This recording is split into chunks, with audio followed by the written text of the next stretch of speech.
Greetings, neighbors. I am your council member, Jeffrey L. Boney, and I want to welcome you to tonight's District B virtual town hall meeting called What's the 411? Again, I am your council member, Jeffrey L. Boney of District B. That's B for Boney. So it's been a pleasure serving the residents of District B and the city of Missouri City. And I thank you for overwhelmingly re-electing me for a second term to once again serve you. Tonight we're hosting this important virtual town hall meeting so that you can get the 411 on economic development, public safety, streets and sidewalks updates, the COVID-19 pandemic response, the extension on disbursements relative to the CARES Act, CDBG opportunities, and much more, as well as legislative updates. Needless to say, these have been some very challenging times, not only with COVID-19, but relative to many things.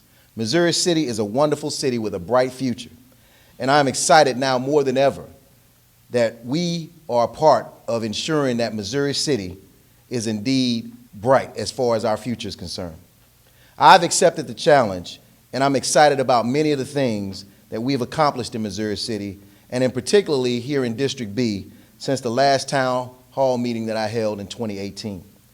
Before I get too far into my comments, I'd like to publicly thank and acknowledge the Missouri City staff, each and every department, and especially the Director of Communications, Stacy Walker, and the communications team for being engaged in the process of making this an interactive and informative virtual town hall meeting.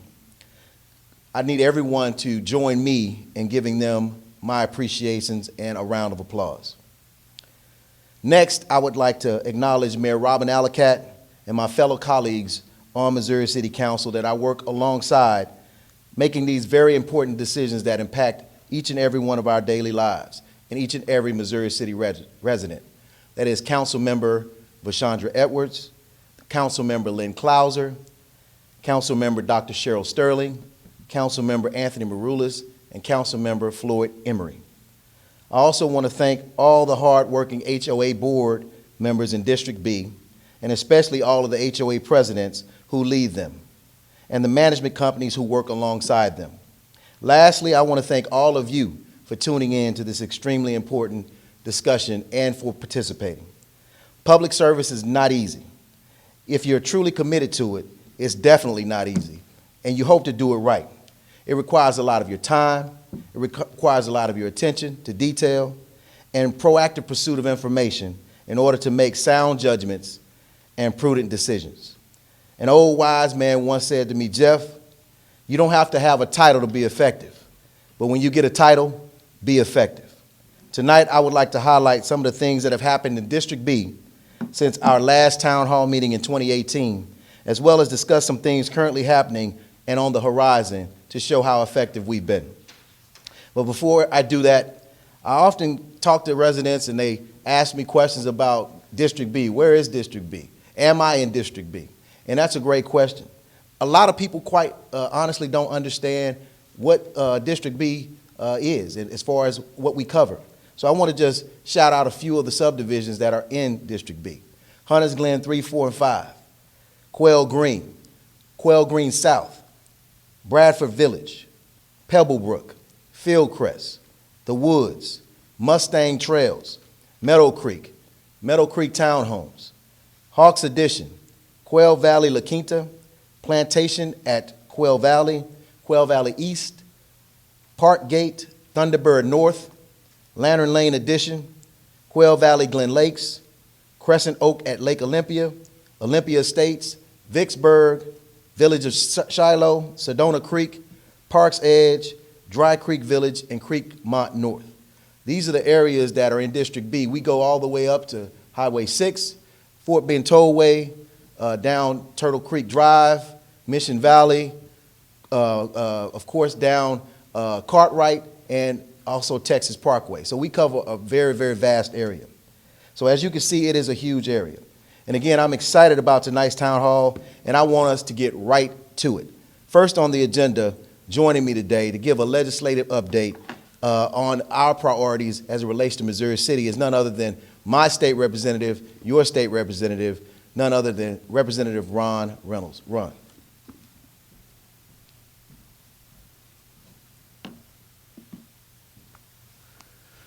Good evening, Missouri City, and particularly the residents of District B. I am so proud to serve as state representative for House District 27 and have the pleasure and privilege to work with outstanding council members like Jeffrey L. Boney. And I don't just say that because it's true.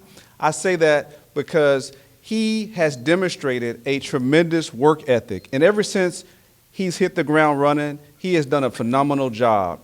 And I am so honored to stand here today to share some of the legislative priorities that Councilmember Boney has told me are very important to the residents and constituents of District B.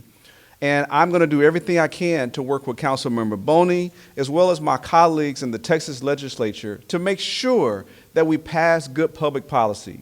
Now, before I do that, I just want to say that during these tough times caused by COVID-19, it's so important that we have great leadership. And I know that we have great leadership with Councilmember Boney, who's transparent, who works hard, who does everything he can to make sure that our community has what it needs. And it takes representation at the federal level, at the state level, but more importantly, at the local level. So Jeff, I just want to thank you for your leadership. So one of the major priorities this legislative session is obviously going to be dealing with COVID-19, and that obviously impacts the whole state. And we're going to make sure that we give all the resources that we can, particularly with vaccines, making sure that we have testing, and do everything we can to make sure that we get on the other side of COVID-19. That is a first priority. More locally, when it comes to District B, Mr. Boney, Councilmember Boney, inspired me to file House Bill 149, House Bill 149. And quite simply, House Bill 149 is legislation to study group homes in the state of Texas. There are so many problems that Missouri City has had, particularly in District B, also in Councilmember Marula's district. And so one of the things that we did was we wanted to make sure that the state of Texas gives more local control so that Missouri City can better regulate. Unfortunately, the state of Texas has red tape and some inundated laws, quite frankly, that ties the hands of Missouri City. I know that I've talked to Missouri City Police Chief Mike Barrison, who's doing a phenomenal job, the city attorney, and the city manager, and it is a problem. And we're working to find some solutions so that when there is group homes that are unscrupulous, that are ran by some bad actors, that the Missouri City has some teeth in the law to be able to have some enforcement so that they can go in and maybe shut them down if need be. So that is one of the top priorities that I have specifically that I'm working with Councilmember Boney on, to be able to give flexibility to the city of Missouri City to come up with some mechanisms to help regulate group homes. So we're going to be doing everything we can to pass that. Another thing that I'm excited to work with Mayor Robin Ellicott, as well as Councilmember Boney and the city manager and the Missouri City, is economic development. Economic development is certainly what drives the Missouri City, and I'm proud that we're going to file legislation this session to assist in economic development that will benefit the residents of Missouri City, particularly in District B and A, who live on Texas Parkway. Texas Parkway is the corridor to Missouri City, it's the gateway, and Councilmember Boney has been very adamant that we need to do everything we can to produce economic development for Texas Parkway. And Councilmember Boney, we have legislation that we're filing this session that should help facilitate that. So we're going to continue to work together throughout this legislative session to do everything we can at the state level to assist our local communities. And Councilmember Boney, My pledge to you and the residents of Missouri City is that we'll do everything that we can to make it happen. Thank you for allowing me to give this brief legislative update. I look forward to working with you throughout this legislative session, and may God continue to bless you and the residents of Missouri City and District B. Thank you, and God bless you.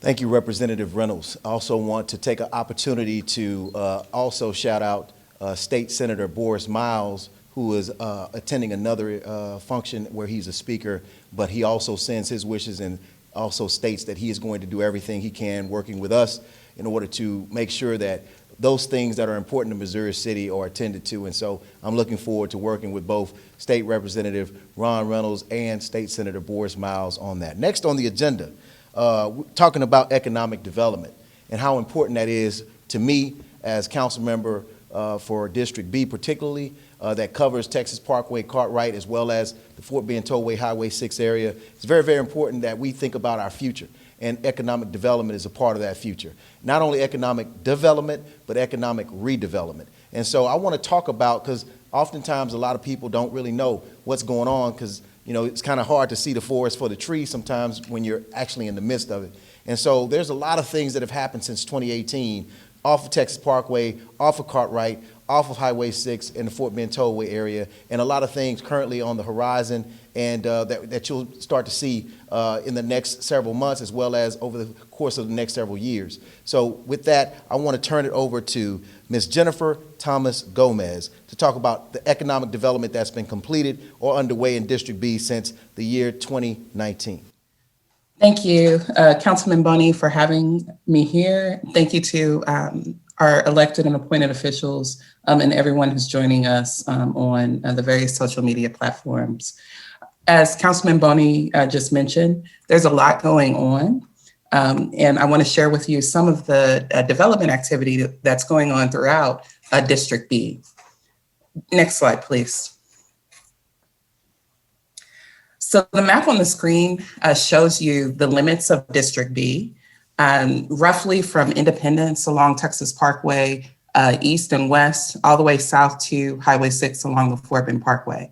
And as you can see, Missouri City has been very fortunate over the years, and including in this last unprecedented year of 2020, we have continued to see positive growth and development activity throughout the community, throughout the city, and as well as in District B. That development has been all sizes, as Councilman Boney just shared. We've seen small businesses, we've seen large businesses, we've seen new construction activity, remodels, site improvements, expanded businesses from other parts of the region have chosen Missouri City to locate and invest. These investments, both public and private, are collaborative efforts through the vision and guidance from the City Council, from the City Manager's Office, public support from the community, and through different tools that Missouri City has established through the years through zoning, subdivision, building and fire codes, et cetera. So I just want to share some of these projects that are called out on the screen. And then if there's any questions towards the end of the meeting, I'll be happy to address those as well. Next slide, please. So Councilman Boney talked about the Texas Parkway Cartwright Road corridor. That has been a very community-focused, council-focused corridor over the last several years. And activity is happening along that corridor. These are a few businesses that have located new construction, reconstruction, facelifts of existing buildings over the last 2 to 3 years, and including in this last year where we experienced a major shift to how we operate. Just a few to highlight, Family Dollar, as everyone is probably familiar with, utilizing the former Walgreens space at Turtle Creek and Texas Parkway. We had the reuse of the old Sonic site at Cartwright Road and Texas Parkway, where the Sonic site building and development were demolished, and a new shopping center that's been pretty successful and has changed the look of that intersection was developed a few years ago and continues to show robust investment in the businesses that are located within it. The Quail Valley Shopping Center that contains the Foodorama and other businesses, large and small. Recently, the picture that's on the screen is an older picture. So if you're familiar, driving through that area today, tomorrow, you'll see that it looks different because that developer put in investment to redo the image and the look of the building and the entire shopping center.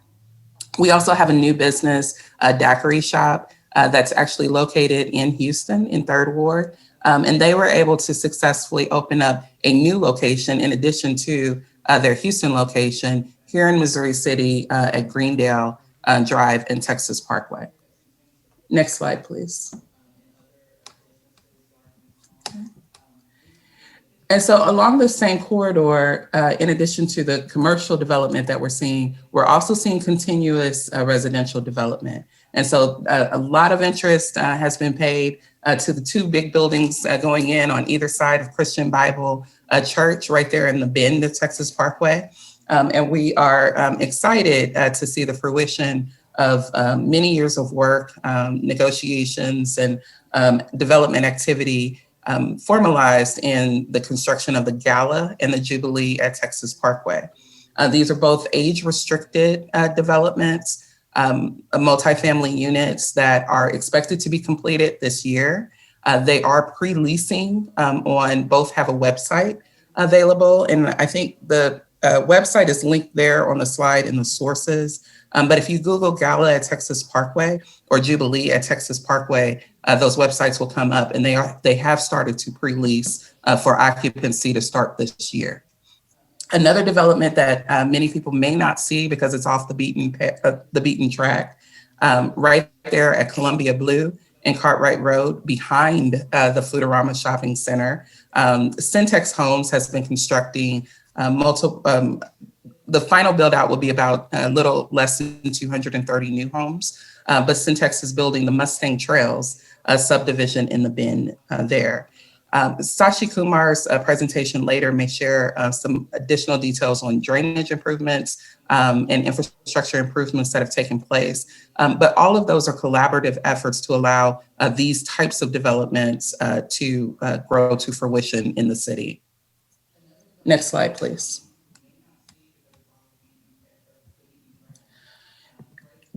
This area is getting a lot of buzz right now with the recent announcement of the Amazon Fulfillment Center that was announced in December.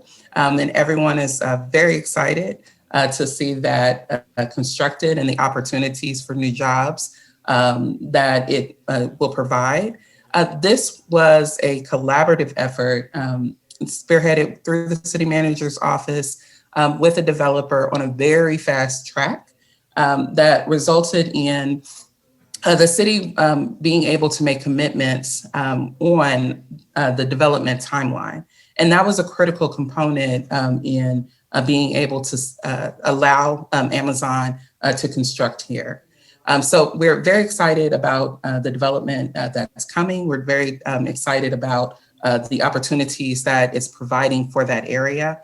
This is in an area that we call Plan Development District number 88. And that is a zoning designation that's City Council approved for mixed use development within that area.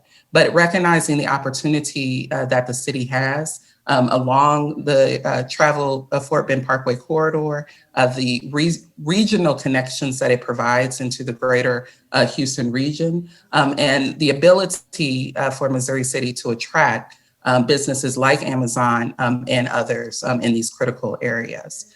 So based on the success of Amazon and relationships that the city has had with the developer and opportunities that have expanded from that, we're seeing a lot of activity, a lot of interest, and a lot of projects that are being considered within this corridor. A future warehouse project is one of them that will spin off of what the Amazon development is currently doing. Next slide, please. And same as with on the Texas Parkway Cartwright Road corridor, this PD also has a single family residential that's under construction. And there may be folks joining us on this town hall living in Dry Creek Village. New subdivision that is being constructed on the south side of Lake Olympia, west side of Fort Bend Parkway, all the way to Trammell Fresno. They are currently building out section 2 and will begin starting on the final section 3 later this year. But when that development is fully completed, we'll see 408 new single family homes in that area to further support developments like the Amazon project and other development projects that are anticipated throughout the year. Next slide, please.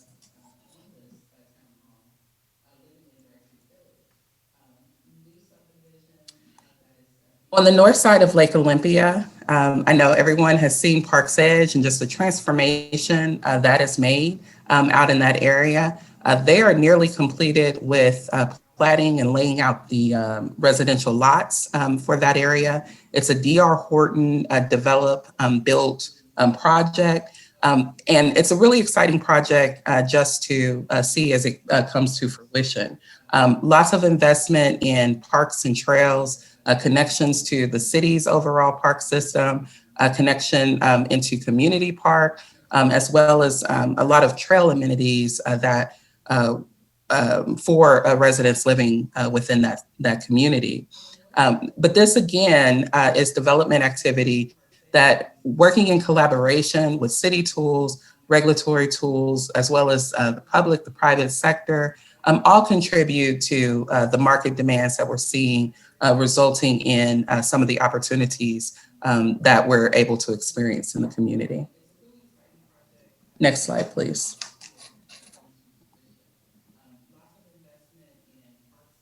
So another project that has broken ground, but that you don't really see yet, but it has been in the mix, is what we call Plan Development District number 96 or Parkway Crossing.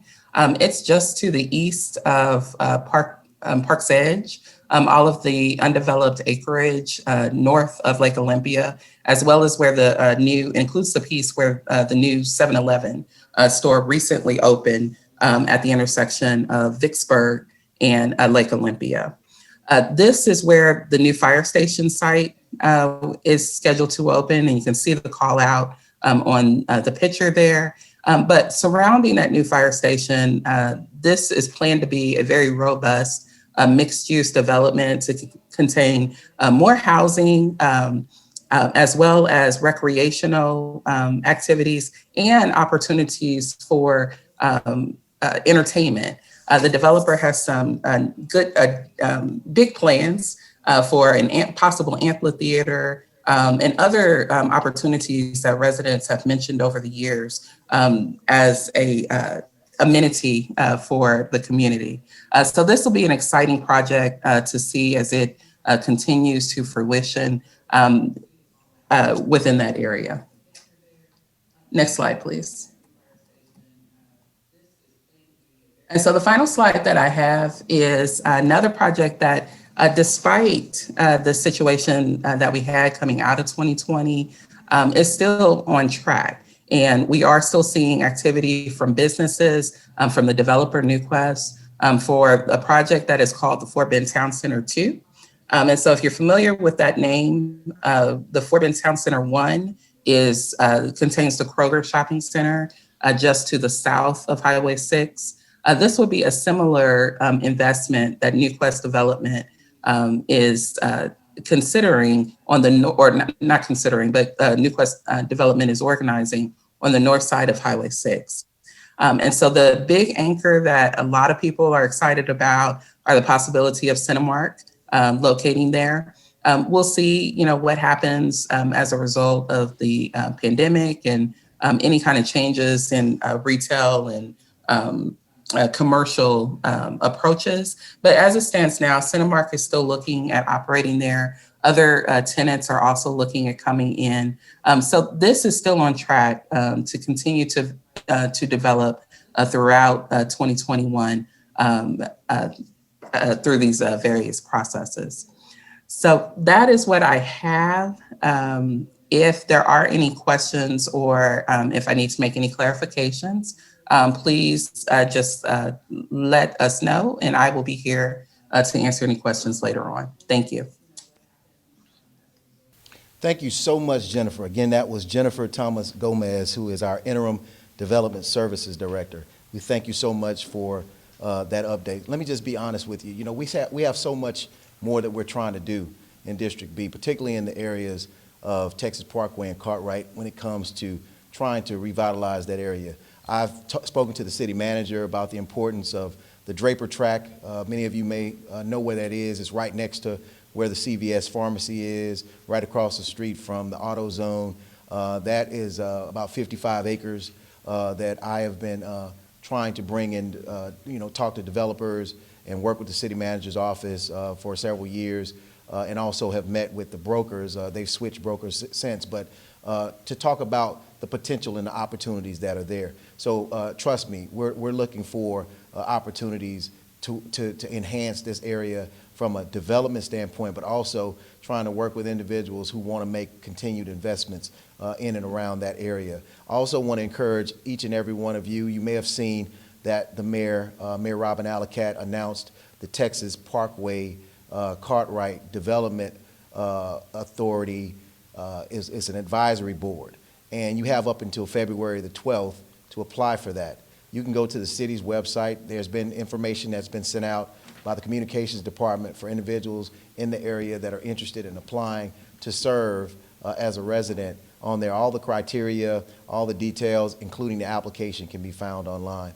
I want to also encourage you that, it's very, very important to me that we focus on everything we can to try to, because it's about private investors, people taking the risk, the financial risk to invest in that area. And so we're doing everything we can to make Missouri City as attractive as possible in all areas of Missouri City in order to enhance it. So with that being said, we want to talk about something else that is extremely important to Missouri City residents, because we have always won awards and have always been acknowledged for being one of the safest cities in the region and, quite frankly, in the country. And that's because of our public safety and because of our police department. And I want to thank so much Police Chief Mike Berezin for being with us today. Police Chief Mike Berezin, let's go ahead and give him some of his time to share some of the updates.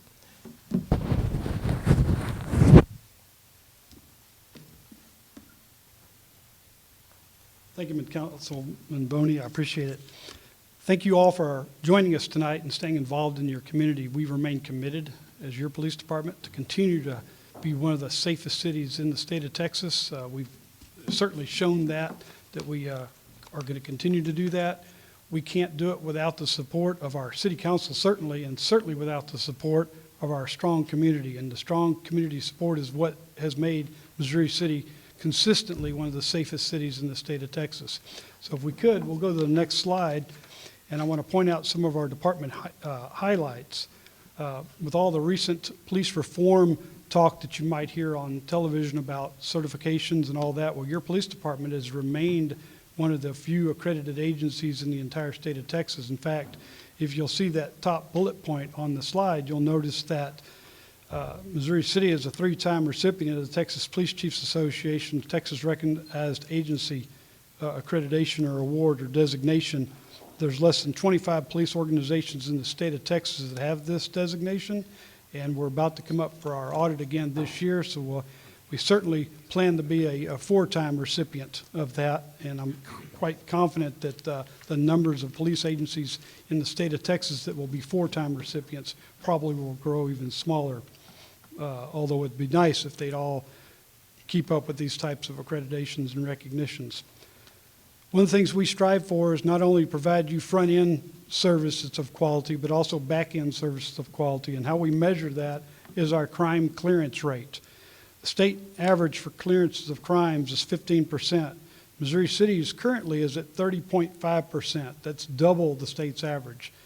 There's not too many agencies that can say those things about the quality of their investigative prowess, but your police department can actually say that. So again, that's not the police department alone. That is the support of the community and council working together to make sure that we provide you quality service and have the tools and the properly trained personnel and the highest quality personnel to provide these types of services at this level.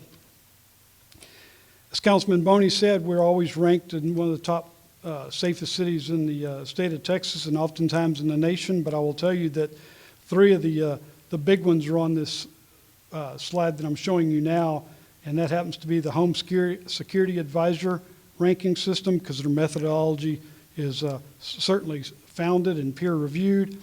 We're number 5 in cities over 50,000 and 42 in cities over 10,000. So that's actually a nice accolade from those folks to recognize us as such. Lawn Starter, which is another excellent rating service, has us ranked as 22nd safest city. Alarms.org has us 34th safest city in Texas, and we're the only other city with Alarms.org to make the most, or the top 50 rating, with the exception of another city on the far west end of the county that's quite smaller than Missouri City. And then SafeWise, which is also another excellent rating company for city safety, is SafeWise, and we're 49th out of a possible 50, and actually they go to 150th for their rating, but in the top 50, we're the only city in Fort Bend County of our size, or even close to our size, to even make this ranking. So that's hats off to our community. I'd love to say it's all the police department, but that's certainly not true. We depend on our collaboration with our citizens. It's the best tool we all have to combat crime. Two of the programs we started using drug seizure money. We have people assigned to undercover units, and we get a percentage of drug seizure money. And because of that, we were able to fund two of the last bullet points on this slide. One is the unmanned aerial system, commonly referred to as drones. We've used those successfully to locate lost persons and capture subjects running from the police. We're the first agency in Fort Bend County to have a robust drone program, and we're also the first in the area to make a nighttime apprehension using night vision capabilities on our drones. So we're quite proud of that. Also, our Police Explorer program is really taken off. This will be our second year. COVID has certainly put a damper on that, but now we're starting to see some of the abilities to start meeting again and using safe PPE and safe distance practices. So we're going to hopefully get that started here before the summer. If we could, let's move on to the next slide. And I want to show how District B stacks up to all the other districts. The one interesting thing I'd like to point out is the top items on here are all self-initiated items by your police officers that patrol your neighborhoods and your shopping corridors. That's a good thing for a city because they're not being responsive to bad issues or bad crime. Premise checks, that's basically getting out and meeting and mingling with the community members, both the business community and our community member, our residential community members. COVID has certainly put a damper on that, so our numbers are down as far as us getting out of the vehicles and speaking to our residents, and we certainly missed that. We look forward to being able to fellowship with our community again when this COVID pandemic is certainly under control. But you can see that District B, you don't get into anything crime related until you get down to disturbances of persons, and that's oftentimes in the household, and that also is an effect, if you will, of COVID-19 because people are being quarantined, and it's kind of like Thanksgiving. We love to have our family over, but sometimes it's time to go. When you're locked up all the time, sometimes there's disturbances that break out. So oftentimes these don't equate into arrest. Oftentimes we can settle it amongst family members and try to restore order in the home. But that's quite an accolade for all the districts, especially District B, that you don't even see in the top 10 calls for service any type of criminal activity. It's all self-initiated. So that's quite an accolade for Missouri City. So if I can move to the next slide. Again, we remain committed to community engagement, even during these times with COVID-19. This slide is just a few of the pictures of some of the things that we've been able to successfully accomplish, even with COVID-19 or just before, including some of the food drive and PPE drives that we were able to do. We were able to partner with our fire department this year, better than we've ever been able to partner with them before, for a very successful toy drive. So we expect it to be even greater next year. In spite of COVID-19, we had even more success than we've ever seen before. So that's certainly an accolade to our fire department and their leadership that they currently have. If we can move on to the next slide. I've said this often to you all through the years, but we are as open and honest with our community as we possibly can be. We are the only agency in this entire region to have an open data initiative. You can simply go to the city's Facebook page and go to the police department's section of the city's Facebook page, and you'll see a tab that's labeled Open Data Initiative. And you'll see crime stats, you'll see use of force incidents, automobile crashes that have occurred in the city, citations we've issued, arrests that we've made, our racial profiling data. And you may hear a little bit about this because right now the state of Texas has identified several agencies, actually more than 100 agencies, that aren't following the racial profiling data reporting. Missouri City not only has followed that since its inception, but we've also been one of the few agencies that send it off every year for analysis to make sure that an outside third party reviews our racial profiling data to make sure that we're doing our policing in the proper manner. And that's also provided to our city council, and we also post it for you to see 24/7, 365 days at your leisure from your home on the city's website. And then finally, you get to see the department organizational chart, so you can see how your police department is organized and how it's run. If we can go to the very last slide that I have in my presentation, is you can also see what's going on in your neighborhood and even the surrounding neighborhoods. You simply go to the city's webpage and go click on the tab that says Mapping the Trail of Crime, and you can see up-to-date information on what type of criminal activity is occurring in your neighborhood. But as always, if none of these resources meet your needs, you can call the police department anytime, day or night, and we strive to make sure that we provide you the best service possible. And your police chief's always going to be available to you.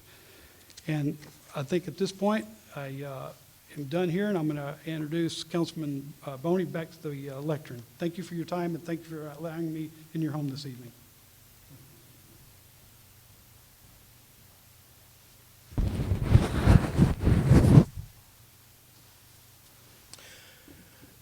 Thank you so much, Chief Berezin. We have one of the best, if not the best, police department in the country and definitely in the region. And we definitely should be proud as residents to know that we have such an outstanding police department and leadership.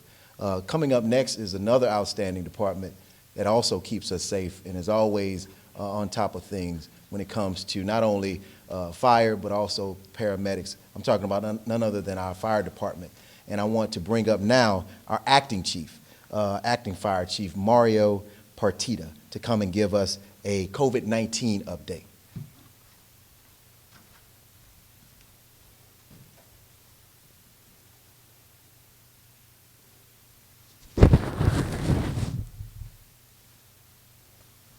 Thank you, Councilmember Boney.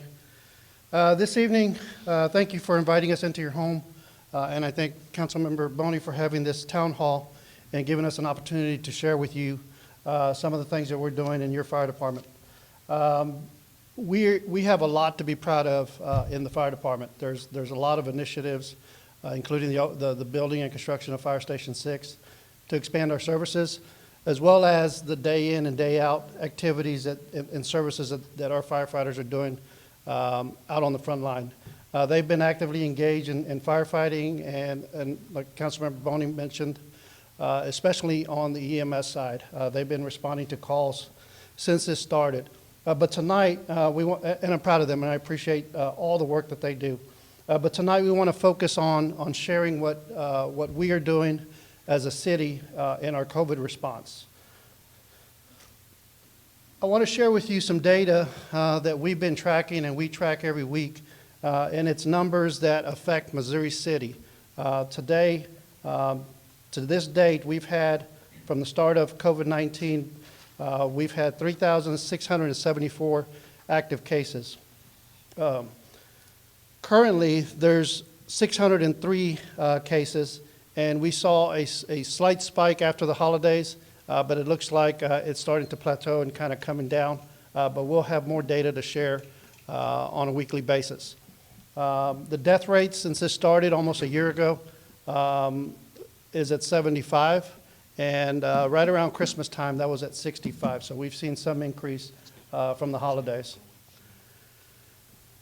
The City Emergency Operations Center, your emergency management office is housed in the fire department, and Tramika, that's led by Tramika Jewett, and she does an excellent job of coordinating citywide efforts with all department heads and directors, and she communicates with council and city management, and she does an excellent job of coordinating this citywide effort. The Emergency Operations Center, specifically to COVID, has been activated since March 12th of last year. It is currently at a level 2, which is 1 is the highest level, so we've been at a high alert level.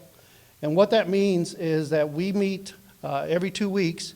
We have a meeting at your Emergency Operations Center, and we have directors that come on remotely, and we discuss several things. We look at current trends, data, information, and actions that are going on now with COVID-19. And then we also look at the situational awareness. We look at your service levels, and then we review a plan of the week. So we go over and we develop a plan for the week, see what the highest issue is right now, and we focus on that, and as well as a safety message. So we make sure that all departments are safe while they're out there providing you service. And then we also track PPE levels for your first responders. We want to make sure that first responders and city workers have all the PPE available so that they can help serve you.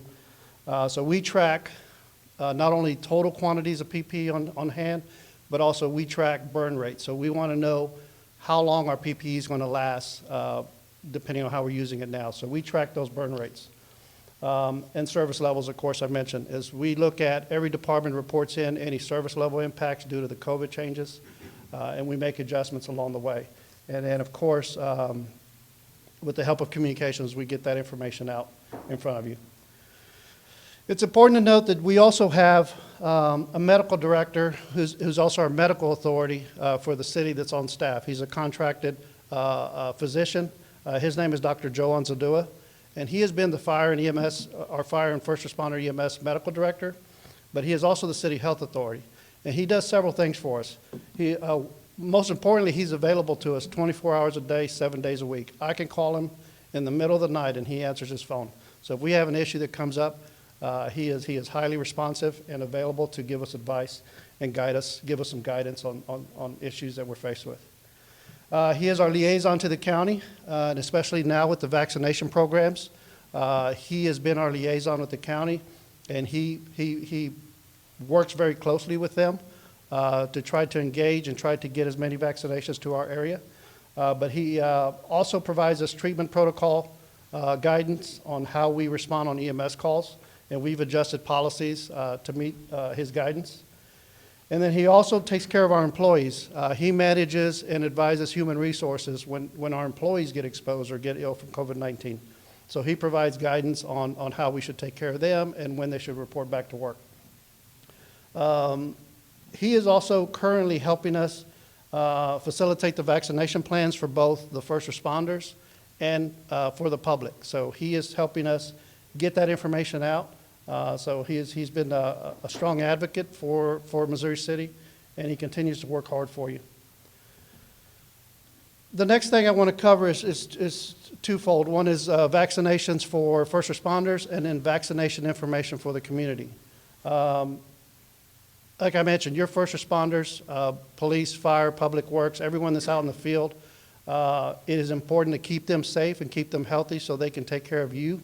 So one of the things that we've been doing is following the state guidance to get them vaccinated.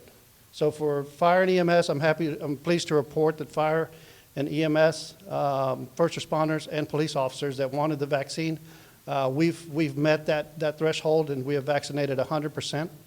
We have more that are coming online that want to get the vaccination, so we have them on our list. The next phase is as phases open up, we'll start getting vaccinations for public works employees, parks employees that are interacting with you as citizens.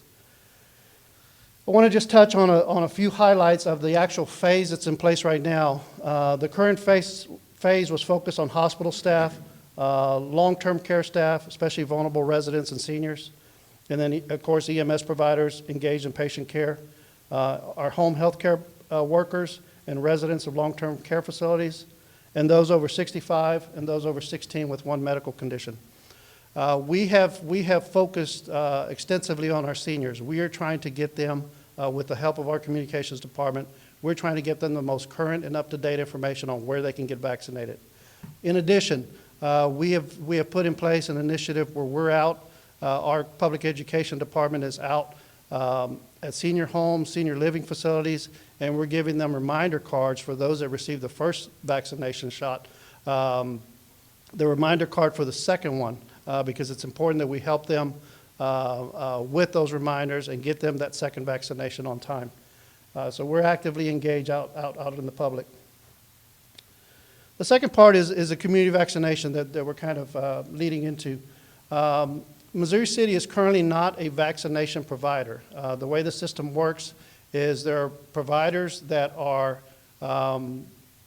registered throughout the state, and there are several in Missouri City that have registered, and that is your point of resource to go to register and get signed up for a vaccination. We encourage you to sign up on as many websites as possible and as many providers as possible. Communication has done an incredible job with helping us keep that information current and out there in front for you. It is on our city website.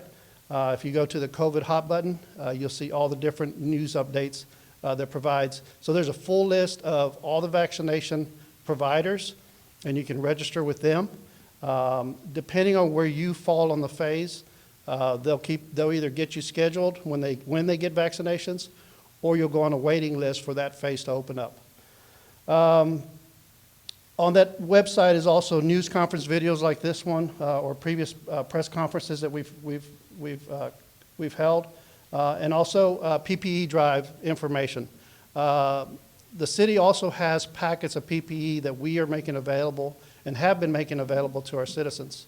So if you need a PPE packet, please don't hesitate to reach out to us. They will be posting that number, and you can reach us at our city main number, and we will get a PPE packet out to you. We're also having PPE drives, which will also be posted on the website when we have those, so please keep an eye out for those. And finally, all this information is important. It's on the website, it's on social media platforms, but one thing that we recognize is there are a lot of people that don't have internet access, or we have people that are not comfortable navigating those sites. So we at the city are making available hard copies for you. So if you call the city's main line, let them know that you would like hard copies of all this information. We will either mail it out to you directly, or we'll drop it off at your home in a non-contact form. We'll lay it on your step, on your porch, but we want to make sure that we get information to all citizens, regardless whether you have web access or not. With that, I just want to close with thanking communications. Information, current and up-to-date information is the key right now. So we want to keep doing that and getting information out to you. And thank you for the strong support on this team effort by all departments, and we're working together to try to keep you safe. Thank you, Mr. Boney, and I'll turn it over to you. Thanks, sir.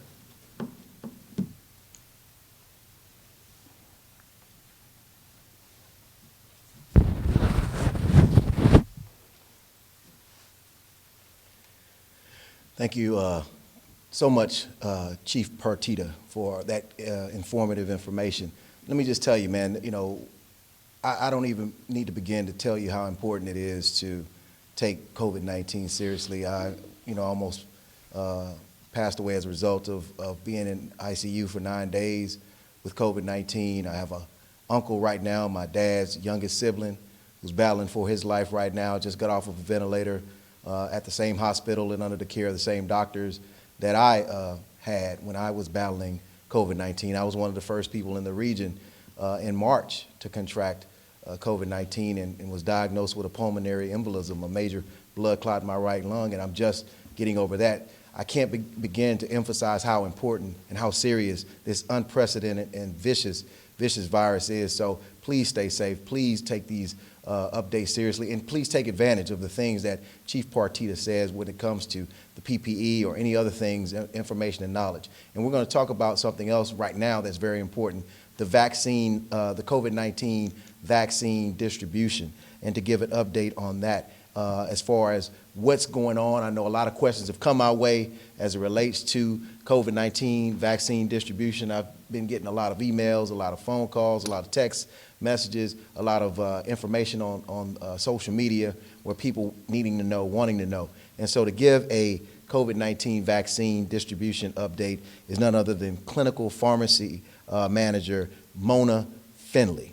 Thank you. Thank you. Hi. Hello. Good afternoon. I'm Mona Finley with Glen Lakes Pharmacy. I've been having some technical difficulties, so I'm not quite sure what all you have filled them in on. However, so we are distributing the vaccines at the pharmacy. We are currently out at the moment. We're waiting for more. And again, I have not been able to hear what's been going on, but you can register at our link, which is tinyurl.com/GLP vaccine. Once we receive notice that the vaccines are on their way, we will respond back to you via email to schedule a date and time for you to come in and get your vaccine. One thing that I would like to share with you all regarding the second dose of the vaccine, CDC has changed their guidelines, whereas the second dose of the Moderna, instead of being 28 days, can now be extended up to 42 days. So that, again, the second dose can be administered anywhere from day 28 to day 42 on the second dose of the Moderna COVID-19 vaccine. Thank you very much.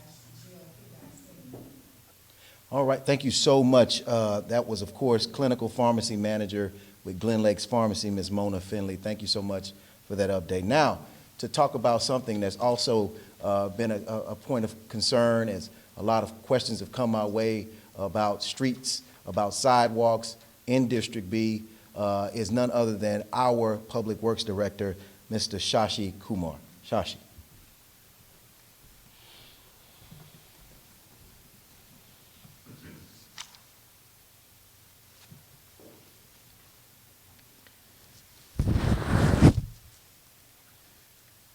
Good evening.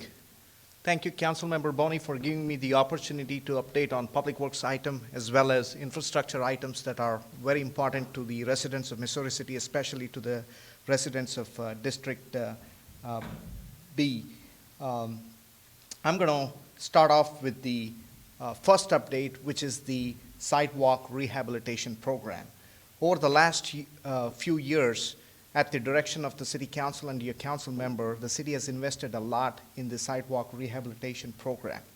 We just recently completed a study citywide to see how much sidewalk repair is left citywide after we had done the previous program. And it was revealed that there is approximately $2 million worth of sidewalk repairs citywide, and at the recommendation of the city manager and direction from the council decided to invest and rebuild all the sidewalks that are in need of repairs. Just before I get to what's coming down the road, I want to emphasize what we did last year, which is fiscal year 20. Just alone in District B, we repaired 45 locations and spent $75,000 on sidewalk repairs. Now, what is coming forward, looking forward, we just started the program in January. And again, this is the $2 million commitment citywide, out of which $540,000 is just coming for District B. And there are 4,000 plus locations where it's in need of repair. And you'll see a lot of sidewalk repairs going on in the coming months, extending through the end of this calendar year. And this should address most of the areas within District B. Again, if there is any specific concerns or anything, you're always welcome to go ahead on the Public Works website and make a request for sidewalk repairs. And all these repairs are prioritized based on the city's sidewalk policy, which is looking at the trip hazard, looking at handicap access needs, and so forth. Again, this is a map showing where the repairs were done over the last year. As I emphasized, 45 locations were repairs were performed within District B, and $75,000 were spent there. But more importantly, moving forward, there are about 4,000 plus locations in District B.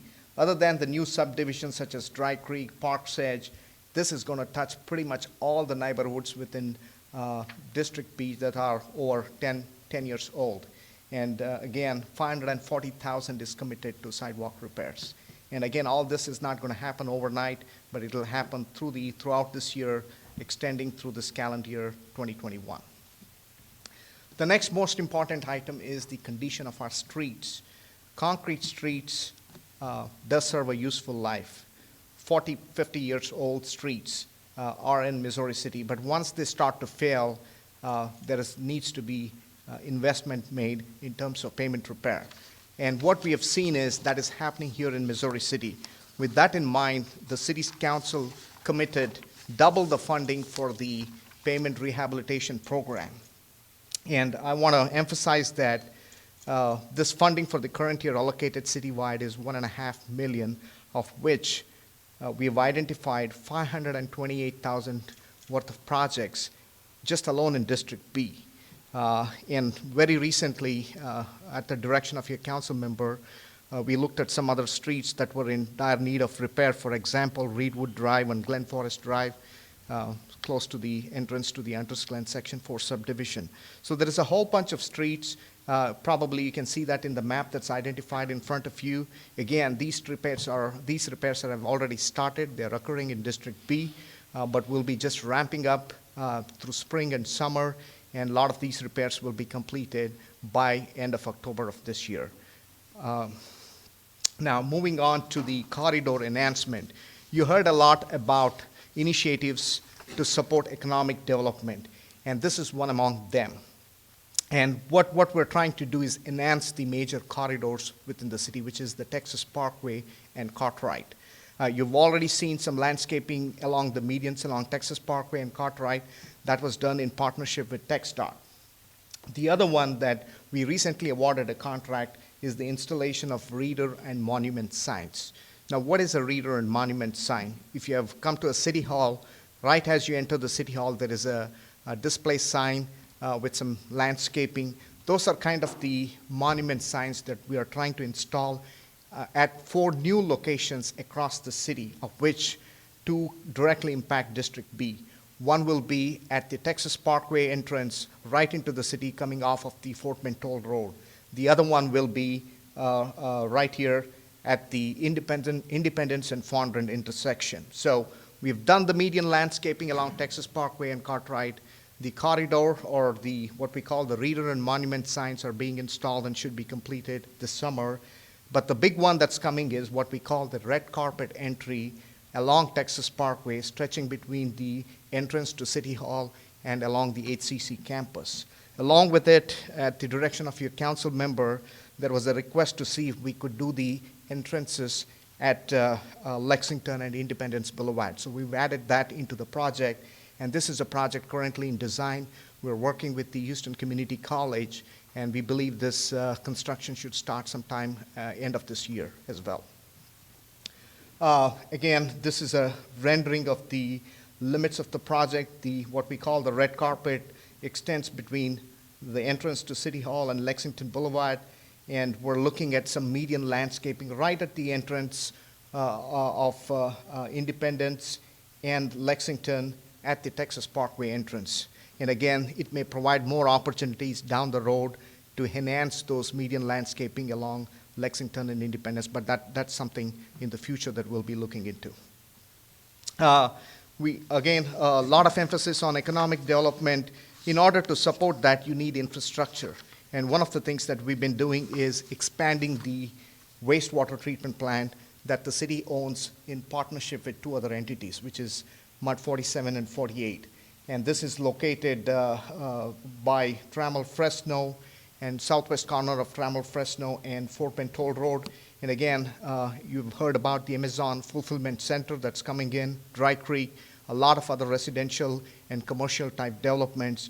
The city is, and along with our partners, is investing $14 million to expand our wastewater treatment plant to support these economic development projects. One but final thing, we hear a lot about drainage and flooding during the hurricane season or something like an event such as Harvey. But what this council has committed to is to update our watershed master plan with a focus on emergency management. And what it really means is how can we better prepare for a next hurricane such as Hurricane Harvey. We're working with our emergency management folks in updating our watershed master plan, again with a focus on emergency management. And here is a link where citizens can go and provide their input. We really need your input. Without your input, we believe that this master plan is not complete, and that is something that your district council member as well as the rest of the council has emphasized. Again, there is a link. You can report any concerns or problems or feedback that you may have. But more importantly, if you can't find the link, just get on the Missouri City website and Google Watershed Master Plan Update. Again, thank you for listening to me. Council member, thank you for giving me the opportunity to update your residents, and I'll hang around for any questions at the end. Thank you.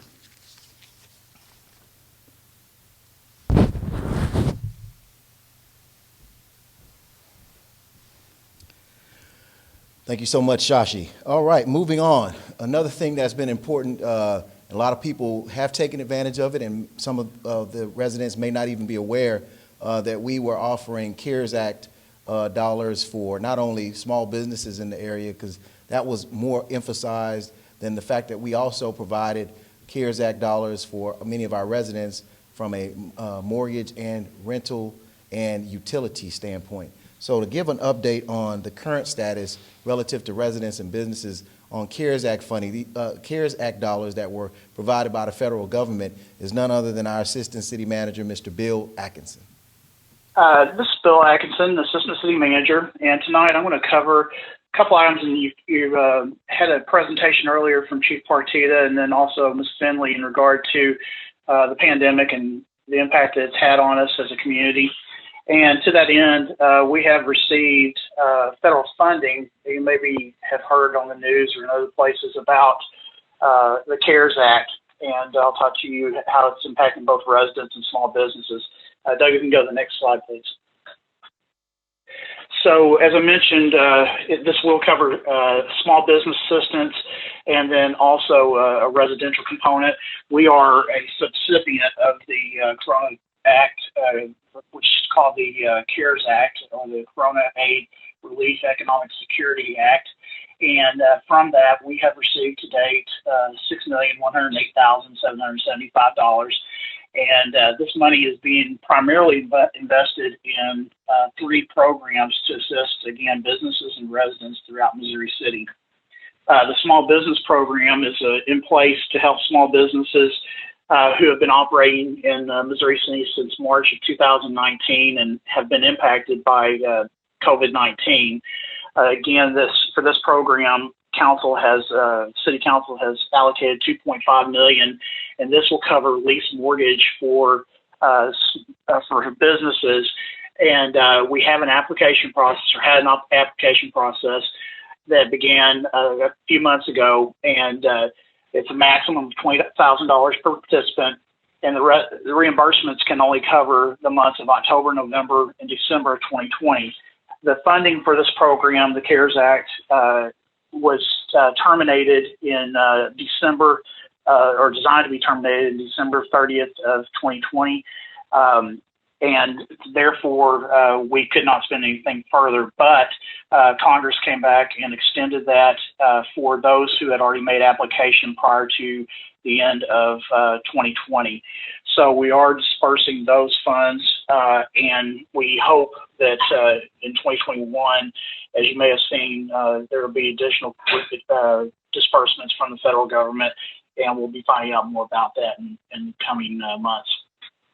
So back to this. Again, this only covers the months of October, November, and December of 2020. So that's for the small business program. And then for small businesses, we also have the payroll protection program, PPP. This will assist those who are W-2 employees. It does not cover independent contractors or what are known as 1099 workers. The payroll program will only cover hourly rates, and it won't cover tax or other deductions that come out of the payroll. And then this has a maximum request, as I just mentioned with the other program, of $20,000 per participant. Again, same thing applies that you had to have had your application in prior to December 30th. Eligible businesses must have had a minimum of $25,000 annual sales and a maximum of $5 million to qualify. Eligible businesses, they must employ between 1 and 50 employees. Reimbursement requests, they can only cover the pay periods for November 1st, 2020 to, again, December 30th, 2020. And then finally, recipients, they cannot have a duplication in services from other programs. And that is the case for not only this program, but also small business and also the rental mortgage utility for residential that I'll mention in a moment. Next slide, Doug. So now to touch on the residential component of what has been provided to us from the federal government, and it's referred to as the Rental Mortgage and Utilities Program. This, as its title tells you, will help residents in covering rental or mortgage and the utility cost. And this was presented to council and recently and was increased to $1.5 million for this total program. This program is, again, to assist with the rent, mortgage, and utilities. The time period, once again, is October, November, and December of 2020 that you can get reimbursed for.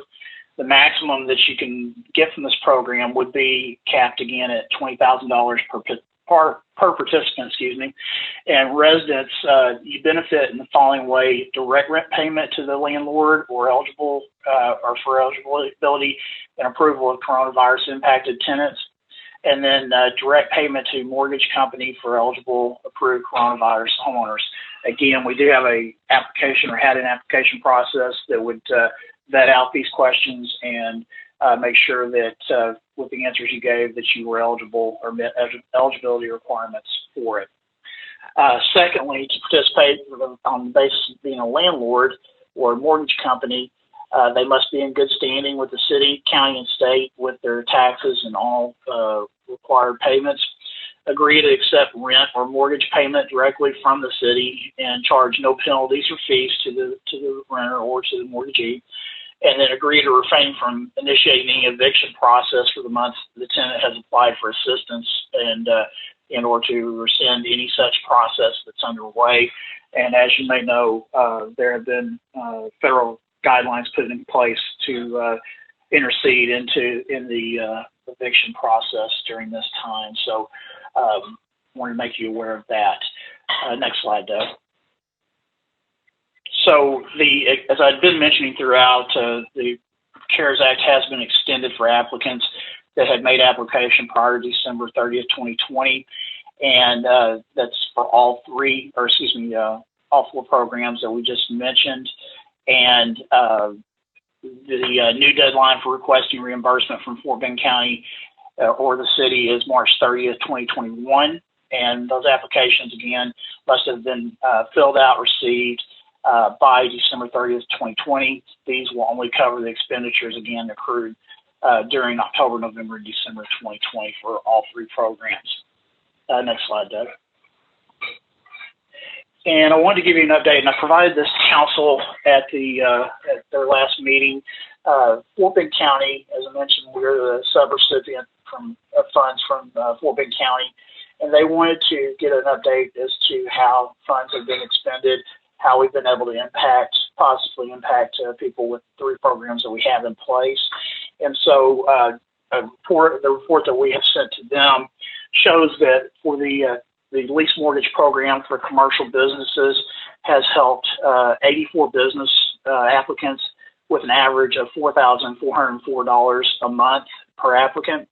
And based on these averages, and with the funding that has been allocated for this program, we again believe that we'll be able to help additional 86 applicants, or these 86 applicants, for 1 month with funding at $369,000 and 68 cents. So for the commercial lease program, again, that will be running out and extended out. Payroll protection program, we have been able to help 68 small businesses with an average of $8,691 per month, and we help an average of 53 applicants per month. Based on the averages, we could help an additional 45 applicants for additional month of what's left over in the project fund. And again, that's $392,000 that remains for that one. The residential rental mortgage and utility program has provided $1,333 per applicant for rental mortgage assistance and $240 per applicant for utility assistance for an average of $1,573, and that's per household per month. 194 families could be helped for another 2 months with our projected remaining funds of $584,000 in that particular part of the program. And that, again, these numbers are as of January 15th of 2021. Thank you so much, Assistant City Manager Bill Atkinson, for that update and report on the CARES Act Fund. So now we want to go ahead and have our Community Development Liaison, Ms. Amy Moore, talk about the various CDBG, Community Development Block Grant opportunities that we have for select residents in Missouri City that are in the tract that qualifies for CDBG funding. So please, Amy Moore, if you could just give an update on the CDBG opportunities for our residents. We have some exciting things such as, well, I'll let her take it away. The whole background of the CDBG program, it is the Community Development Block Grant. It is a flexible program that provides communities with resources to address a wide range of unique community development needs. The CDBG entitlement program allocates annual grants funds to the City of Missouri City from the U.S. Department of Housing and Urban Development to develop viable communities by providing decent housing, a suitable living environment, and opportunities to expand economic opportunities, principally for low and moderate income persons. Next slide. The program is about, it's an established act of Congress from HUD. It's part of the Housing and Community Development Act of 1974. It is federal funding to cities and counties to develop viable urban communities to benefit low and moderate income persons by providing decent housing, suitable living environment, expanded economic opportunities. Next slide, please. The City of Missouri City is an entitlement community and receives its own annual allocation of CDBG funds. The city can allot 15% of its annual allocation on public service activities and 20% to administration. Subrecipients are entities that are provided CDBG funds by the grantee for their use in carrying out agreed upon eligible activities. Okay. Next slide, please. CDBG funded activities must meet one of the following national objectives. It must benefit low and moderate income individuals. It must prevent or eliminate slums and blight, and it must meet an urgent need in the community. Next slide, please. The HUD income guidelines, you have to be at or below the 80% average median income. And this scale shows you an example of the annual or monthly limit you are allowed to have to be eligible for these. Or if you are subrecipient, the families or community that you are serving has to fall within these guidelines. It goes by how many people are in your family and then either annual or monthly limit. Next slide, please. The programs that are currently offered through the CDBG program for the city of Missouri City are code enforcement, housing rehabilitation, public service activities. We have a residential paint program, post-secondary education scholarships, a first-time homebuyers program, and we have emergency CDBG COVID-related funding. Next slide, please. The code enforcement objectives.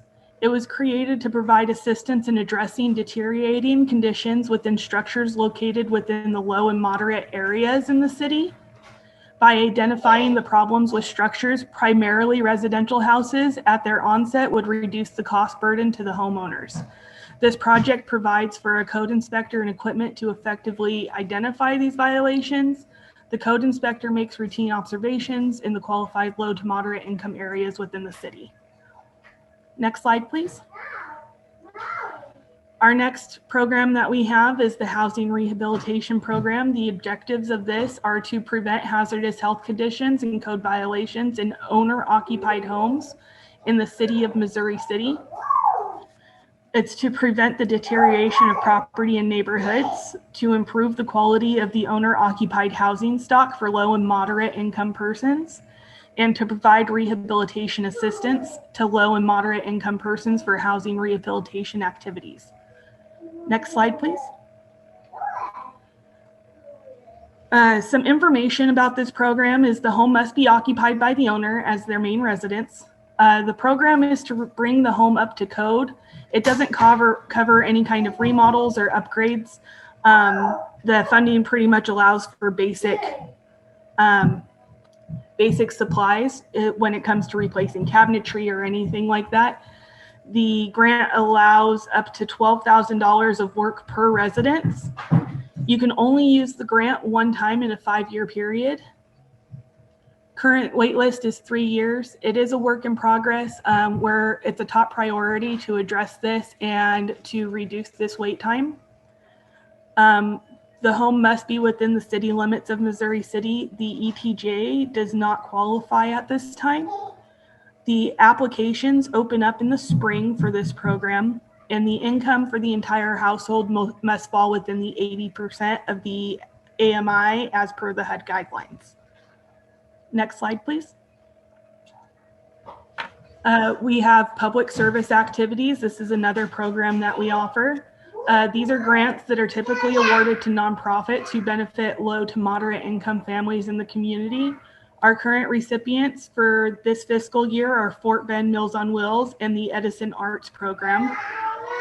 We accept proposal from qualifying institutions beginning April 1st for the following year.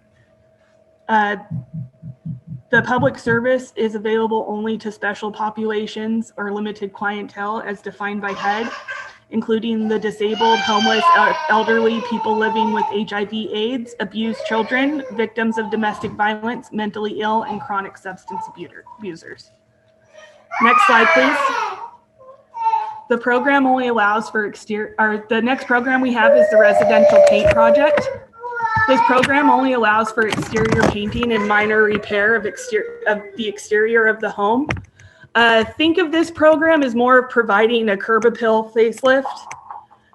Minor repairs are defined as caulking or reattaching existing siding that's within good condition or brick without extensive work or replacement of anything.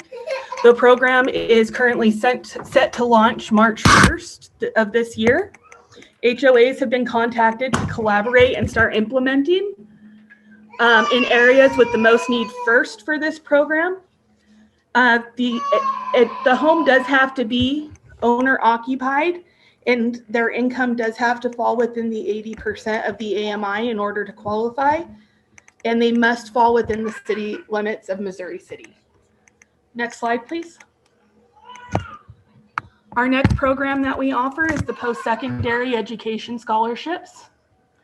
The applicants must fall within the 80% of the AMI. They must live within the city limits of Missouri City. They must be enrolled or accepted in community college, a university, or vocational programs. This program awards funding to high school students graduating in 2021 in entering post-secondary institutions and/or full-time undergraduate enrollees in post-secondary institution. It is a reimbursement-based program, which means you submit receipts and we will provide you with a reimbursement if you are awarded the scholarship. Applications for this program open up in the summer. Next slide, please. A new program that we have is the first-time home buyers program. Anybody who qualifies are potential home buyers whose income falls within the 80% of the AMI as required by HUD. Next slide, please. Some of the qualifications: you must be 18 years or older. You must be able to obtain a mortgage financing from a lender. You must have completed an approved home buyers counseling workshop, which once the application is filled out, if you qualify, we can provide you with a voucher to do that. The home buyer must contribute 2% of the sales price towards the purchase of the home. Applicant must not exceed the 80% of the AMI. Applications are open year-round and are dependent on funding. The current funds allow to help a maximum of 3 families a year with this program. And then the biggest one with this is your lender must agree to the City of Missouri City's terms of a forgivable loan that holds a 5-year lien on the home. Next slide, please. Some of the qualifications are: the home buyer's chosen property must be a detached or attached single-family home. Sales price of the home must be $180,000 or below, and the home must be within the city limits of Missouri City. The ETJ does not qualify at this time. The assistance amount is 5% of the sales price or up to $9,000. Next slide, please. The other program that we have is the CDBG CV, or COVID-related funds. And the current allocation for it are for the rental mortgage assistant program, which we have allocated $100,000 for. The utilities assistance program, which we have allocated $100,000 for, and the small business program activity that covers commercial lease or mortgage for $228,000 or $210,000. Next slide, please.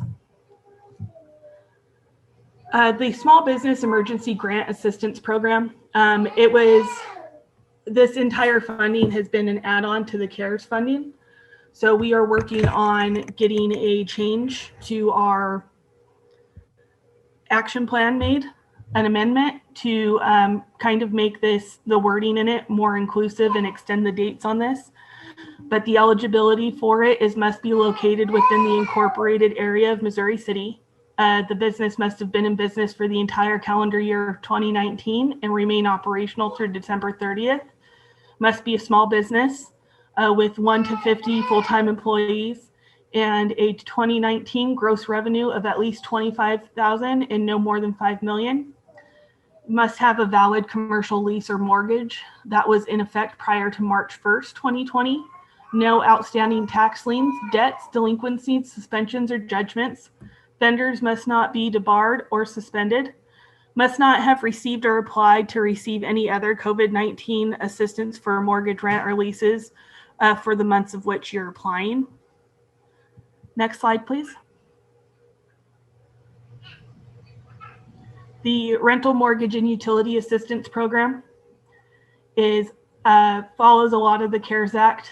It's the same eligibility for the CARES funding, but the only difference is the income requirements is 80% of the AMI versus the 120% of AMI of CARES. So you can see the comparison chart here of the difference in income in order to qualify for the CDBG CV funds. Next slide, please. They are incorporated with the existing CARES funding and mirror the program with minor differences in qualifications such as income limits. As far as the qualifications for small business, they mirror the CARES exactly. Applications at the moment are closed. Funds will be used with the current CARES funding and will follow the guidelines for that. Once we receive word from Commissioner's Court on how we can proceed with the rest of the funding, we'll know more about whether we're reopening applications or continuing on with this. Next slide, please. This is my contact information. If you have more questions about some of the programs or would like to inquire about them, you can give me a call or send me an email. All right, thank you so much, Amy, for that great presentation, and hopefully residents of District B, if you qualify, I hope that you could take advantage of some of these exciting programs. I've been on the CDBG committee since 2012 and helped to bring forth some of these new programs and also help disseminate these funds in a manner that has benefited so many individuals in this great city of ours. So thank you so much again, Amy, for that presentation. Now we want to do an open forum. We want to open it up for questions. I know that there have been a lot of questions that have been posed on social media, on Facebook, and that have been presented to us. And so at this time, we kind of want to share some of the questions, and then the proper individual who could answer those questions definitely want to make sure we address them. Stacy?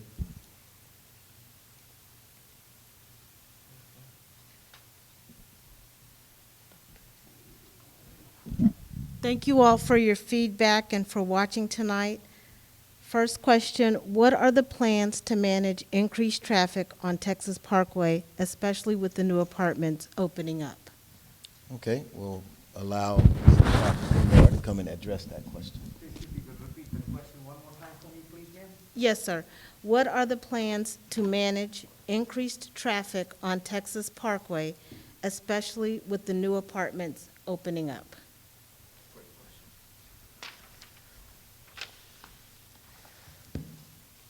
Thank you. That's a great question. When we look for economic development, obviously, when you're developing more, that may potentially contribute to increased traffic. One of the things that we are planning on doing is working on signal timing. We want to make sure that the signals are synchronized so that the traffic can move smoothly. And one of the long-term visions that we have in the city, and again, this is something that we want to do in the coming years, is what we refer to as the adaptive traffic signals. And this is one of the corridors where we want to implement it. Now, the typical way the signals works is there is a timing that is predetermined, green time, red time, and yellow time. The adaptive signals, it's a new technology where sensors are placed on the signal edge, sometimes on the pavement as well, where it'll sense the volume of traffic coming and it'll give the green time accordingly. And that's what we refer to as the adaptive traffic signals. That is one of the futuristic projects that we have planned for the Texas Parkway corridor, and that should address some of the concerns in terms of traffic as well. Thank you. Shashi, there's another question for you. Can you explain what the PAINT program is in more details, and how can these programs help or benefit senior citizens and low-income people? Oh, I'm sorry. That's probably for Amy. That's for Amy. Are you still on the line?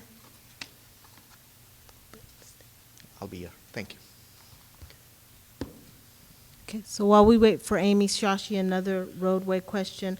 I would like to know if the city will be making any street repairs for the Meadow Creek patio homes. We need repairs.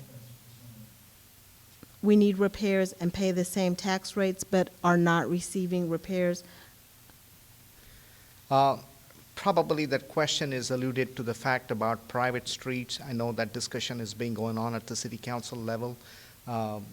Again, the streets generally in that corridor are 40, 50 years old, needing repairs. And I know the council member has been instrumental in bringing that topic to the staff's attention.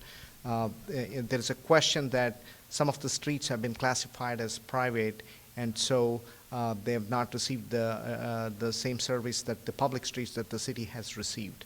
I know that's been a discussion topic. I don't have an answer now, but we are working towards that as well. And council member, if you want to add something towards that.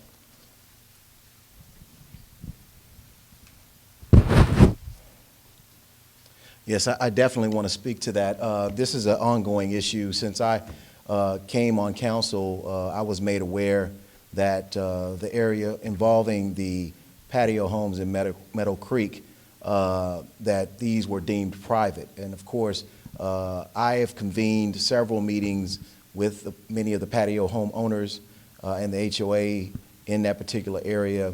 We've held workshops surrounding this issue, and I've been recently in conversation with the city manager about reconvening a meeting directly with the patio homeowners so that everyone in that area that is impacted by this situation or that have a concern about this situation better clearly understand everything, all the details, and the difference between the private streets and the public streets and what potential options may be available for us to consider that we could present to those homeowners. But at this time, you know, just as this is an issue that's been going on since the 1970s. So this is not a new issue as it relates to Missouri City. This is something that has been talked about, discussed, and deemed the same since the 70s. And so we're looking at ways in which we can do something to directly benefit the citizens as best we can, if at all. And so we're going to be having another meeting. Again, I've instructed the city manager to help conduct those meetings, and so we can actually bring some attention to there. But I know that there's also some questions about other streets in Meadow Creek area that I've brought to the attention of our Public Works Director, Shashi Kumar, that have been recently brought to my attention. And I know that we're trying to make these things a priority as far as our consideration is concerned based off of their priority levels. So with that being said, is there a next question? Yes, for Mr. Kumar again. Okay.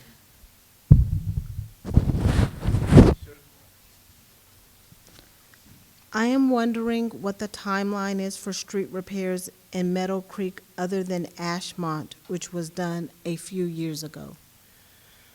I think, as I emphasized in my presentation, in terms of repairs that we have to do, immediate repairs in terms of what we call panel replacements, we have that outlined, and there was a map that was presented, and we intend to do those repairs between now and end of October.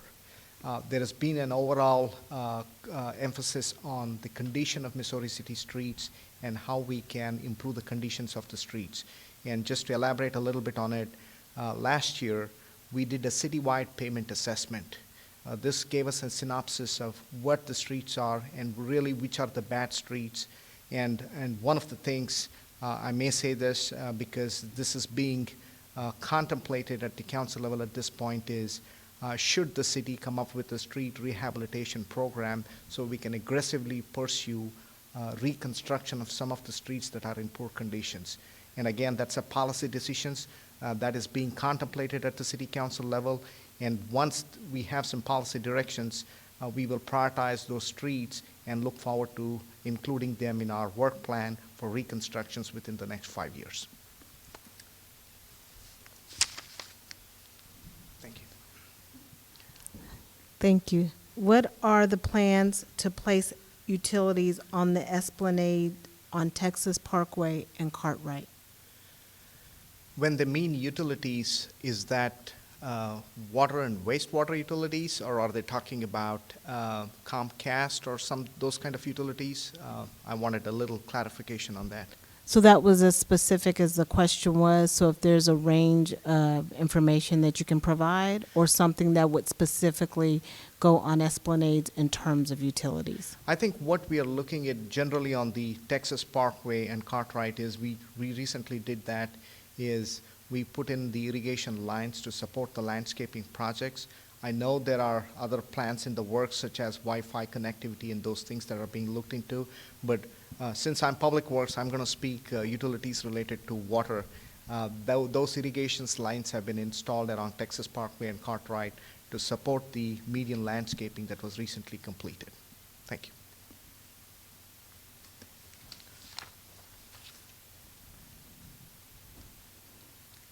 And I apologize for misspeaking earlier, Councilmember Boney. We're going to try to cue Amy for the paint question now. Okay. So I hope that that answers some of the questions regarding streets in the area. Like Shashi mentioned, one of the things about me, I'm pretty aggressive when it comes to trying to advocate for the residents of Missouri City, particularly in District B, And so if it's brought to my attention, then I can try to get answers and seek some sort of a response relative to those issues. But as oftentimes it happens, you know, sometimes you can bring something to our attention, and it's not going to happen overnight, as Shashi mentioned. Sometimes we have to prioritize it, make it something that we can address. And like he talked about earlier, some of these things may require a little bit more policy direction, particularly as it relates to the capital improvement plans that we may have, any projects surrounding that, and even potential bond conversation as to how we can incorporate some of these things in a more aggressive manner, which is why, you know, as chair of finance and services, it's important for us to take a look at the budgets that are presented so that we can try to address some of these things, not only short-term, but long-term. Thank you. So the question for Amy is, what is the paint program? Can you provide more details? Okay, I'm thinking, Amy, are you back on? So the paint program in more detail is, it's kind of just a facelift. So if there's peeling paint or, you know, maybe a piece of fascia or siding kind of hanging off, it can be reattached. If the paint is peeling, chipping, or the home could just, pretty much the benefit to the home would be just an exterior painting of the trim and the siding is what this program would cover. The benefit of it is the whole benefit of it is to kind of help increase curb appeal throughout the city in these low and moderate income areas. The benefit to it is that applicants who receive these services, there's no requirement for them to pay anything. It is funded by the city and through the HUD grants. And the other benefit of it is that it can help increase not only your home's property value, but the surrounding home's property values as well. Do we have any other questions, Stacey? Yes, sir. I have a question about the new apartments on 2234 near Turtle Creek. What is the projected opening date and what is the plan for traffic control? I am concerned about the increase in traffic. Okay, I think that will be both a Jennifer and a Shashi question, so. Yes, sir. Thank you, sir. I'm going to address the traffic question. In general, any new development projects that are coming in the city, we do an assessment of what amount of traffic volume is that development generating. Depending on that, we'll do the improvements. Now, for example, some projects may dictate building a new traffic signal. Some may dictate building additional lanes, a right turn lane or a left turn lane. So I don't know the actual specifics of what went on here, but we did do the traffic study and determine what improvements need to be done. And that's how we go through the review and the permitting process. I think the second part of the question is, when is this apartment complex going to open? I'm going to defer that to Jennifer in Development Services. She may have an answer for that one. Thank you. Their projected opening is 2021. They are pre-leasing currently for occupancy later this year. So the construction is still underway currently, but it is expected to be completed later this year for resident move-in before the end of the year. Thank you so much, Jennifer. Thank you so much, Shashi. Any other questions? Yes, sir. Is District B represented on most of the city boards and commissions? We have quite a few individuals that are represented on the various boards and commissions. Here recently, even the TERS, James Davison was just recently appointed to one of the TERS boards, but District B is represented. George Ewing is one of the TERS boards members. We have quite a few individuals that serve on planning and zoning, quite a few people that serve on the Parks Board, like Mr. Leslie Mack. We appointed him. So a lot of people on Parks Board, Planning and Zoning, TERS boards, and of course I want to again encourage everyone to apply for the Texas Parkway Cartwright Corridor Development Advisory Committee of Missouri City, which Mayor Robin Allicat just recently announced. Prior to that, of course, I had launched the Texas Parkway Cartwright Coalition, which was a group of HOA presidents within District B, but this is more expansive because it requires a lot more resources and attention to it by getting city staff, city council, as well as the residents involved. So just to give you more information on it, we're looking for 7 community members that will have voting positions on the committee. They're open to non-elected Missouri City residents, and it'll be 2 council members. I'm very fortunate that Mayor Allicat has assigned me to be chair, appointed me to be chair of that committee, that very important committee. But anyway, anyone who is interested in serving on this very important committee must meet the following minimum requirements. They must be a resident of Missouri City, be over 18 years of age, be willing to sign a confidentiality and non-disclosure agreement relating to proposals presented to the committee, may not be currently serving on a Missouri City Tax Increment Reinvestment Zone Board, may not be related in any degree to a member of the City Council of Missouri City or to a member of a Missouri City Tax Increment Reinvestment Zone Board, may not be the recipient of or within 2 years after appointment seek to receive public funding from the City of Missouri City in the form of an economic development incentive or any manner substantially similar to such initiative, and lastly, may not have held a public office within the preceding 1 year, calendar year. Again, you can submit an application and a resume to Missouri City by February the 12th to be considered for it. We definitely want citizens' input, and we want you guys to definitely be a part of it. I'm happy to serve alongside council member from District A, Dr. Cheryl Sterling, on this very, very important committee and chair it. We need your input. We need your guidance. We need to hear from you directly. I know I worked with one of the HOA presidents, Hunters Glen 4, Ms. Wanda Johnson, who helped do kind of a quasi survey on Nextdoor and compile that information and presented it to our then economic development director. But we're looking to get these types of this type of feedback. Also on the importance of where we want to be, what we want to look like on Texas Parkway and on Cartwright, because there's a lot of information that needs to be disseminated and that residents truly need to understand, because we get oftentimes the same questions about the old movie theater location or where the old Kroger is, and there's quite a bit of conversation that's been had and is being had around it, but you have to have willing participants that want to work with you from a private sector in order to make change, relative change. And so some of our partners, some of our private sector individuals and entities are willing to work with our city, and some have not been. And so we're going to work to provide that information and feedback to our residents who are going to make up this committee, and we're going to bring substantive change to the Texas Parkway Cartwright Corridor. I'm very excited about it, and I'm overly motivated. So the next 3 questions will go to Jennifer Thomas Gomez, and then there's one that I'm thinking you'd also want to provide some feedback on in terms of taxes. So we'll start with, what is the Fort Bend Town Center 3 on the map? Yes, the Fort Bend Town Center 2 is a retail shopping, commercial shopping development that's going to be on the north side of Highway 6 to the east of the Fort Bend Parkway. So if you visualize where the Kroger Shopping Center is, this would be on the vacant land on the other side of Highway 6, across from Walmart, that general area.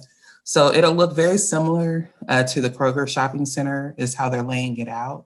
But the key anchors that they're looking at is Cinemark movie theaters, as well as opportunity for restaurants and other retail commercial uses. Thank you for that response, Jennifer, and I couldn't agree with you more.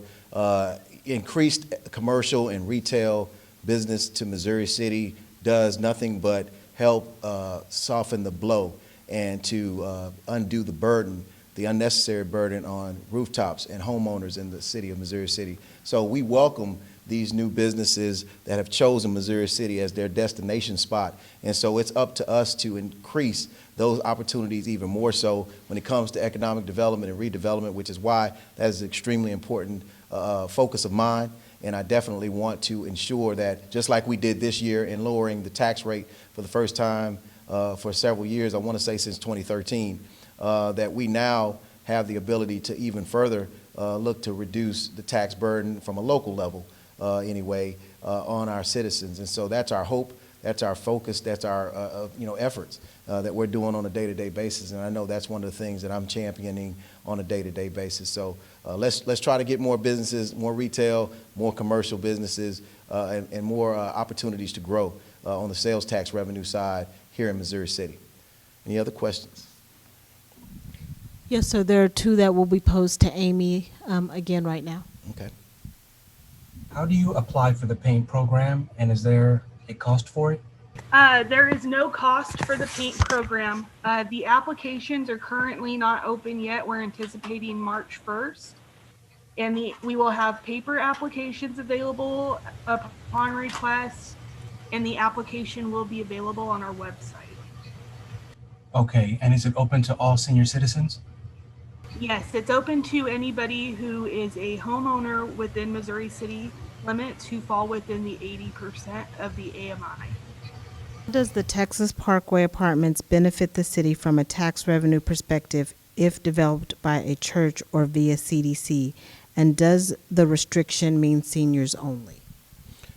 Yes, so this is a 55-plus restricted senior living facility, and as it relates to the developments, these were developed. The land was sold from the church to the developers, and so this is a private development deal.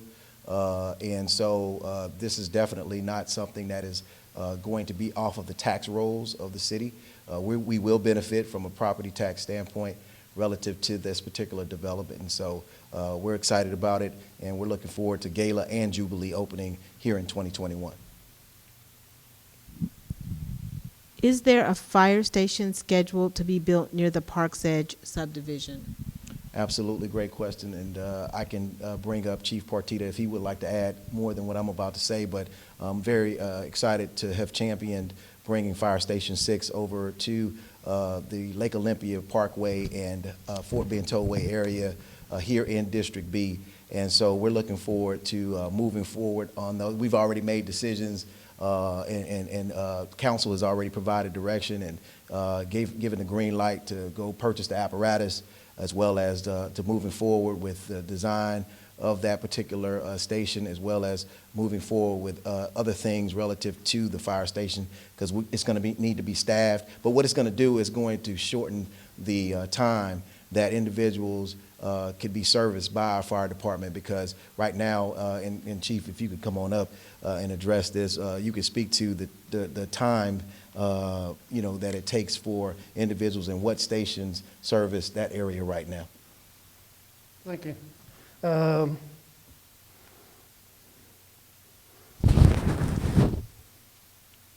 Yes, I want to thank council and mayor for their support in building this fire station and approving, and the citizens for approving the fire station. Currently, there's a response time that we're trying to improve in that area. So construction of this station will reduce the travel time from other stations responding to this area. Right now, that area is served by primarily from Station 4 out in Siena, and then the two stations, Station 3 off Texas Parkway and Fire Station 1 off of Cartwright. So with this addition of Fire Station 6, it's going to greatly reduce our response times, getting us closer to our performance measure goals of 8 minutes and 30 seconds to all residents. So this is greatly going to improve our response time towards that.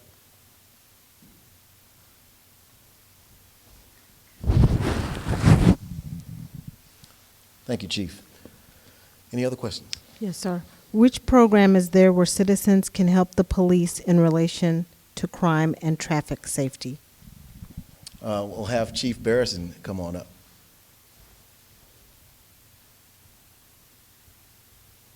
That'd be great. Not a problem, sir. Which program is there where citizens can help the police in relation to crime and traffic safety? Well, the crime issue certainly is if you can join a crime watch program that's already existing in your neighborhood, or if you have not developed a crime watch program, you simply get with our community outreach sergeant, Sergeant Russell Dench, and he'll get you squared away and get you started on that. That's the best way to do it. As far as citizen impact on traffic safety is, that's individuals actually, just making sure that you drive safely and be courteous on the roadway.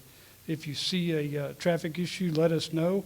We often get speeding complaints in neighborhoods, and we'll do a traffic study and determine if what the extent of the problem is and when it's most prevalent, so we can assign our resources effectively. So again, to recap, for the Crime Watch is probably the best way to help us reduce the incidence of crimes. And certainly if you see something, say something. If it looks suspicious in your neighborhood, please call us. If it's not anything that's criminal activity is going on, then we get to meet a nice person. So either way, always call us and let us know. Chief, can you speak to the way that citizens can use their cameras or video cameras on their homes to report? Correct. We have a silent partner program that you can certainly register with. It's also an access point on the city's website where you can do that. And let us know that you'd be willing to check your video footage on your house. You're not going to allow the police department access to your video footage. We're merely going to contact you and let you know that a crime has occurred close to your residence or your place of business, and ask you to check your own video to see if there's anything that might help us toward the solving of a crime. So again, get with the Silent Partner Program. And there's also, we partner with Ring. So if you get with Sergeant Russell Dench of our Community Outreach Program department, they'll also get you hooked up with potentially a free Ring camera. Again, that's up to Ring, but we know that's a partnership that we currently have. So any other questions? Yes, sir. What can be done to drivers on Cartwright that run red lights?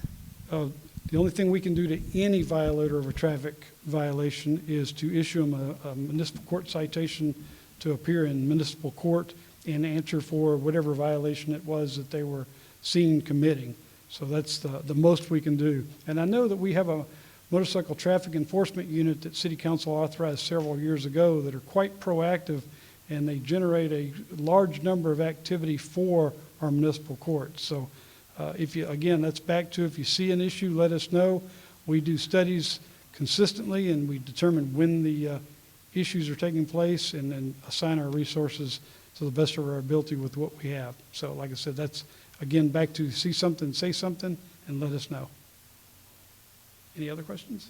All righty. Thank you for your time.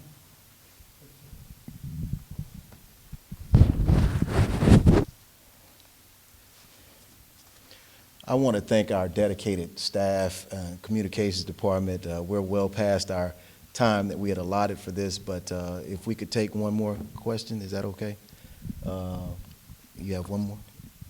What is the city's plan to repair damages to Meadow Creekway Circle caused by the city's contractor during the Ashmont Street construction?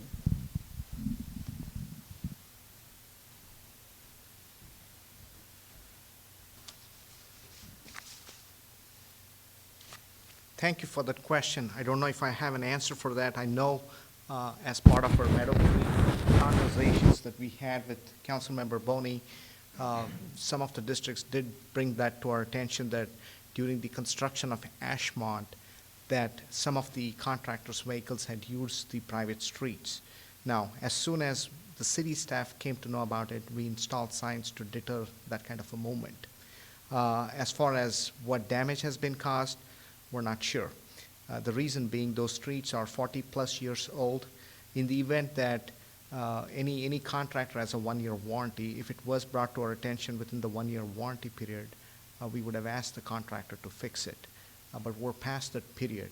But if we can find something compelling evidence that it was related to that use, certainly Public Works will step up and correct that issue. But again, I want to emphasize that the streets there are 40+ years old. That is really past their useful life. A lot of the damage that you see out there is related to the age of the streets and not related to any potential use of those streets by construction vehicles. Thank you.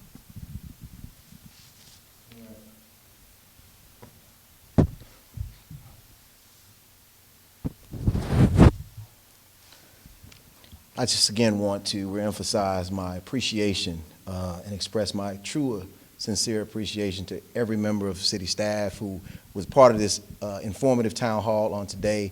Whether you were here in person or whether you were doing it virtually, we truly appreciate you because we know that when you do city business, it goes well past 8 to 5.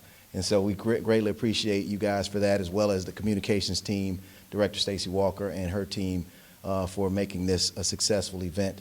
And so, you guys don't get to see all the stuff that happens behind the scenes, but there's a lot of work that's put into it. So I want to thank you. As we close, I just want to say this, and I want to thank all of you for tuning in today. And for those of you that did not tune in, of course, this is going to be posted to all of the city's sites, Facebook, YouTube, Twitter, and am I missing one? Snapchat? Nextdoor. Okay, yes, thank you. And Nextdoor. And so, definitely going to have opportunity to get all this information. I know we could have covered a whole lot more information, but I'm excited about our future. There are a lot of economic development deals that are in the works. Of course, I'm not at liberty to share a lot of those with you because it could impact negotiations, but trust me, some of the things that we're looking at could definitely be game changers in District B, particularly on the Texas Parkway Cartwright corridor, so stay tuned for that. So anyway, as we close this evening, I just want to say we are one Missouri City. When I ran for office in 2007, I ran with the slogan, Missouri City First. And the reason that I did that is because I wanted all of us, myself included, whether it would be the mayor, whether it be my colleagues on council, whether it be residents, city staff, to put Missouri City first. Not compare ourselves to Sugar Land, Pearland, any other land, or our neighbor in Houston, but to look within and see how we could better ourselves and be stronger. So our city credo is together we excel, and it takes all of us to make that happen. Not just us on council, not just you, in the residents, the ones that are HOA presidents or HOA members, every resident, every member of city staff, every member of city council and local government. When you want to be a part of something like the Texas Parkway Cartwright Development Corridor, we have that information online. You can apply online. Just go to our city website. We have all the tools, all the information to make us a stronger and a better Missouri City and to engage with you. Now, when I grew up, the folks in my community taught me that it takes a village, and Missouri City is no different. We need one another to grow and be a better city. There's no big I's and no little U's in Missouri City. Some issues are easily fixed, some not so much. But anyway, what it takes is communication, it takes patience, and it takes advocacy. And I'm willing to be patient, I'm willing to advocate, I'm willing to listen. One thing I can tell you about myself is that I am available, I'm accessible, I'm accountable to you, and I'm reachable. So I want you to reach out to me for anything, jeffrey.boney@missouricitytx.gov. I'll repeat, Jeffrey, Jeffrey, .boney@missouricitytx.gov. And I'm not like most people, man. I'll give you my cell number, 832-868-5663. You can call me, text me. A lot of my residents already do, so I'm accessible and I'm available. I am here for you. Thank you once again, District B, for allowing me to serve as your District B council member, and let's continue to put Missouri City first. God bless you.